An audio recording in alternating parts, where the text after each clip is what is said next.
হুজুর আকরাম সাল্লাল্লাহু আলাইহি ওয়াসাল্লাম একবার ইরশাদ ফরমাইলেন, তোমাদের মধ্যে কি এমন কেহ নাই যে প্রতিদিন উহুদ, যাহা মদিনা মুনাওয়ারার একটি পাহাড়ের নাম, পরিমাণ আমল করবে?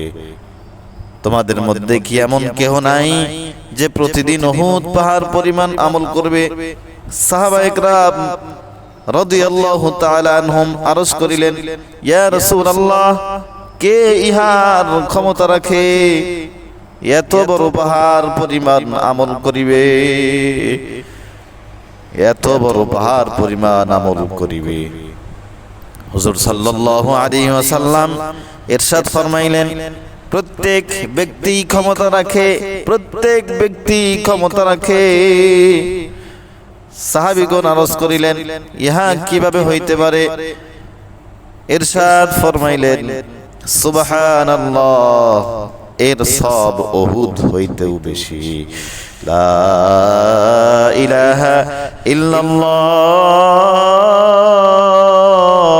এর সব উহুদ হইতেও বেশি। আলহামদুলিল্লাহ, এর সব উহুদ হইতেও বেশি। আল্লাহু আকবার, এর সব উহুদ হইতেও বেশি। অর্থাৎ এই কালেমাগুলির প্রত্যেকটি এমন যে উহার সব উহুদ পাহাড় হইতেও বেশি। এক পাহাড় কেন, না জানি কত পাহাড় হইতে বেশি। হাদিস শরীফে বর্ণিত হইয়াছে, সুবহানাল্লাহ, আলহামদুলিল্লাহ সমস্ত আসমান ও জমিনকে সব দ্বারা পরিপূর্ণ করিয়া দেয়।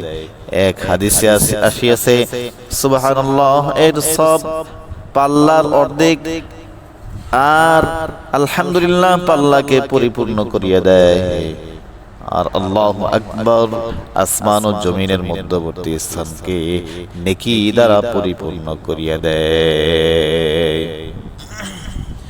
আর এক হাদিসে হুজুর সাল্লাল্লাহু আলাইহি ওয়াসাল্লাম ইরশাদ নকল করা হইয়াছে, সুবহানাল্লাহ, আলহামদুলিল্লাহ, লা ইলাহা ইল্লাল্লাহু, আল্লাহু আকবার আমার নিকট এরূপ সকল বস্তু হইতে অধিক প্রিয় যাহার উপর সূর্য উদিত হয়। মোল্লা আলী কারি রাহমাতুল্লাহি আলাইহি বলেন, ইহার অর্থ হইল সমস্ত দুনিয়া আল্লাহর জন্য খরচ করিয়া দেওয়া হইতেও ইহা বেশি প্রিয়। কথিত আছে যে হযরত সুলাইমান আলাইহিস সালাম তাহার হাওয়াই তখতে চড়িয়া কোথাও যাইতেছিলেন, পাখিরা তাহার উপর ছায়া করিয়া রাখিয়াছিল। জিন এবং মানুষ ইত্যাদির লস্কর দুই সারিতে ছিল। তাহার এই তখ্ত এক আবেদ ব্যক্তির উপর দিয়া অতিক্রম করিল। সে হযরত সুলাইমান আলাইহিস সালামের এই বিশাল ও ব্যাপক রাজত্বের প্রশংসা করিল। তখন হযরত সুলাইমান আলাইহিস সালাম বলিলেন, মুমিনের আমলনামায় এক তাসবিহ পরিমাণ সব সুলাইমানের সমস্ত রাজত্ব হইতে উত্তম। কেননা সুলাইমান আলাইহিস সালামের রাজত্ব একদিন ধ্বংস হয়ে যাবে, আর এক তাসবিহ এর সব চিরকাল বাকি থাকিবে। সুবহানাল্লাহ।